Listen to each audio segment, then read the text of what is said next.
Di era teknologi yang berkembang saat ini, Anda dapat belajar dimanapun dan kapanpun. Sekolah yang tadinya menjadi satu-satunya tempat untuk belajar telah berubah. Sekarang kelas makin meluas. Anda dapat belajar tanpa dibatasi jarak dan waktu. Kita tidak hanya lagi berbicara dengan pengajaran tradisional, pengajaran yang hanya melibatkan guru sebagai satu-satunya sumber untuk mendapatkan pengetahuan. Sekarang kita memiliki teknologi dan juga memiliki pendidikan dalam kehidupan kita. Oleh karena itu, kita perlu mengintegrasikan kedua aspek tersebut agar pendidikan itu dapat menjadi pendidikan yang lebih modern, berkaitan dengan pendidikan di abad ke-21 yang lebih efektif dan relevan dengan konteks yang beragam. Apakah cukup dengan hanya mengetahui teknologi dalam pendidikan? Tentu tidak.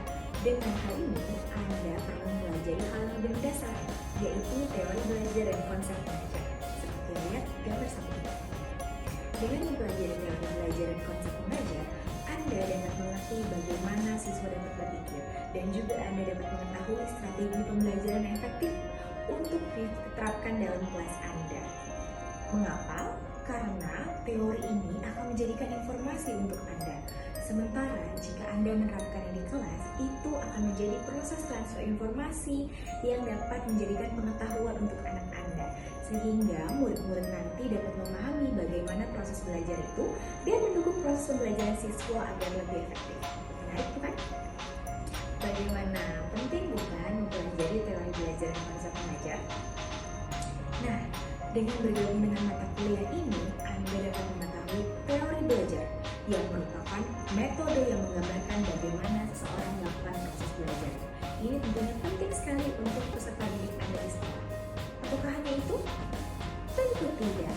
Dengan mempelajari teori belajar dan konsep mengajar, Anda juga akan mengetahui tentang teori pembelajaran yang dapat digunakan menjadi metode pembelajaran untuk menentukan tujuan agar pembelajaran Anda dapat berjalan secara optimal. Lihat gambar di sebelah saya. Peran guru ternyata bukan hanya sebagai orang yang mentransfer pengetahuan, tapi juga sebagai pemulai dan fasilitator pembelajaran anak. Guru perlu menciptakan lingkungan belajar yang eksploratif untuk murid mempelajari dan menemukan pengetahuan sendiri. Dan itu membutuhkan teori belajar dan teori pengajaran yang tepat. Jadi, sudah tahu mengapa perlu mengambil mata kuliah ini? Yuk, kita simak pembahasan selanjutnya supaya Anda bisa mengetahui lebih lanjut tentang mata kuliah ini. Lalu, bagaimana lingkungan belajarnya? Anda pernah dengar tentang pedagogi atau andragogi? Nah, lewat pembelajaran ini, Anda akan pelajari lebih jauh dari itu. Anda akan memiliki lingkungan belajar heutagogi. Apa itu heutagogi? Anda akan berfokus pada pembelajaran mandiri atau self-determined learning. Pendekatan ini lebih tentunya dari pedagogi maupun andragogi. Dengan ini, Anda dapat mengembangkan kemampuan Anda untuk mengukur pembelajaran Anda secara mandiri. Menarik bukan?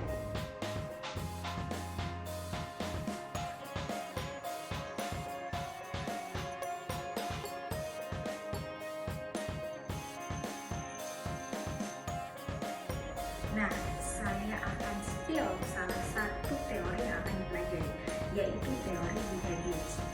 Teori behaviorisme ini fokus pada pengelolaan kondisi belajar untuk mengubah perilaku peserta didik. Perilaku ini harus dapat berubah dengan cara yang dapat diamati dan diukur. Dengan hal ini, kita dapat menggunakan stimulus yang akan diproses dan menjadi respon dengan reinforcement, feedback, dan behavioral objektif terhadap pengukuran hasil belajar. Bagaimana? Apakah mau tahu lebih lanjut tentang behaviorisme? Yuk kita simak lagi. Nah, sekarang kita lihat gambar di samping ini. Apakah Anda pernah memberikan stiker atau melakukan time out kepada murid Anda di kelas? Iya?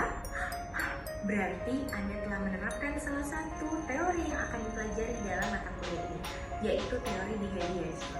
Teori behaviorisme ini termasuk juga kepada pemberian stiker dan juga time out. Dua hal ini termasuk ke dalam reinforcement yang dapat digunakan dalam pembelajaran Anda di kelas.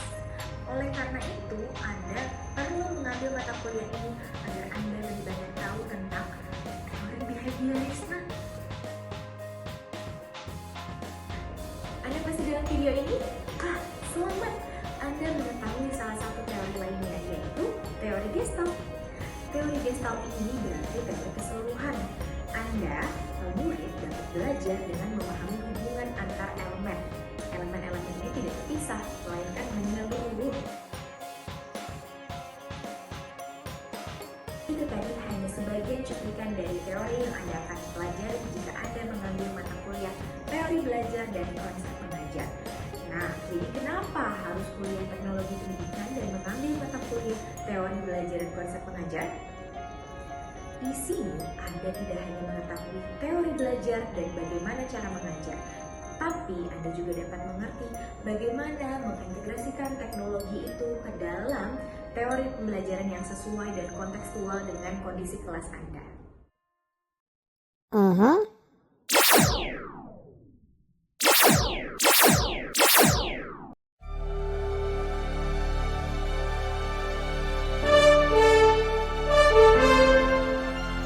Ya, program yang Anda tunggu tiba juga.